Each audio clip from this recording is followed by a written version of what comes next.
Take a break from your busy schedule and join Harold Sala for Guidelines, a 5-minute commentary on living.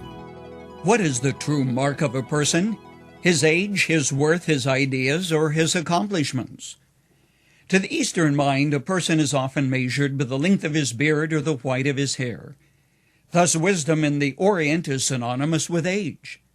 But to the business person, worth is often considered to be the true mark of an individual.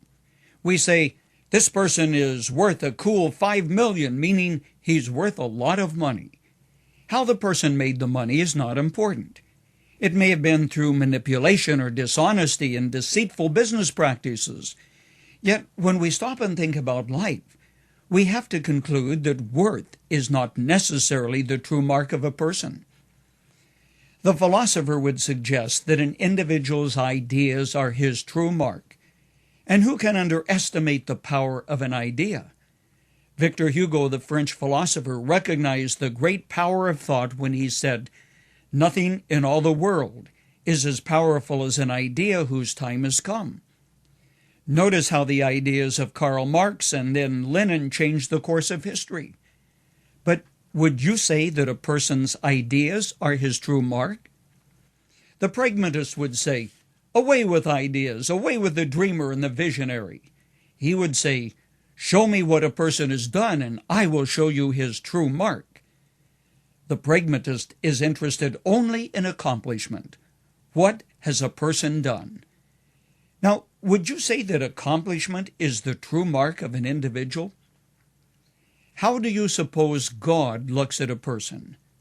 What measurement does he use in determining true value, true greatness? I think we would all agree that in these days of greed, pressure, and exploitation, surely God views life from a different perspective. So what does he use as the true measure of an individual?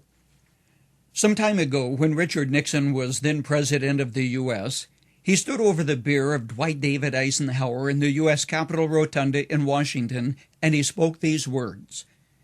We find ourselves today thinking first not of his deeds, but of his character. It was the character of the man, not what he did, but what he was.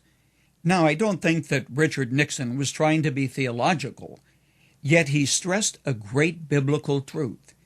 In the sight of God, the true mark of a person is his character, his being, not his accomplishments, not his ideas, and certainly not his net worth. Listen to these words. Blessed is the man who walks not in the counsel of the ungodly, nor stands in the way of sinners, nor sits in the seat of the scornful.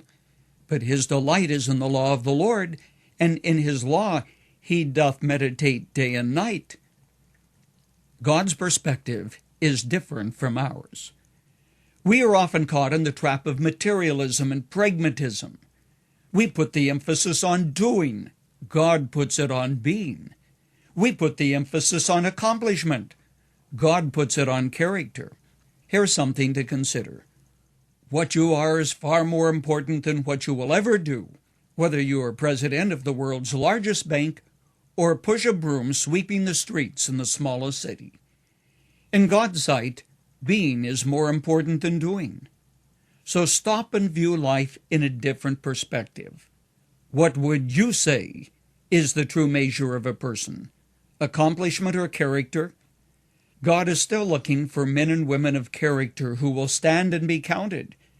And when you become one of them, you stand in the company of great men standing on God's side.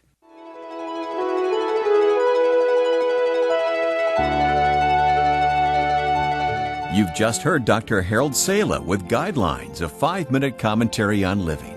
If you would like to listen to the program again, download a copy, subscribe to our e-commentary, or view other resources, visit guidelines.org. We would like to hear from you too. You can email us at info@guidelines.org. That's info@guidelines.org. Thanks for listening, and we invite you to join us again for the next edition of Guidelines.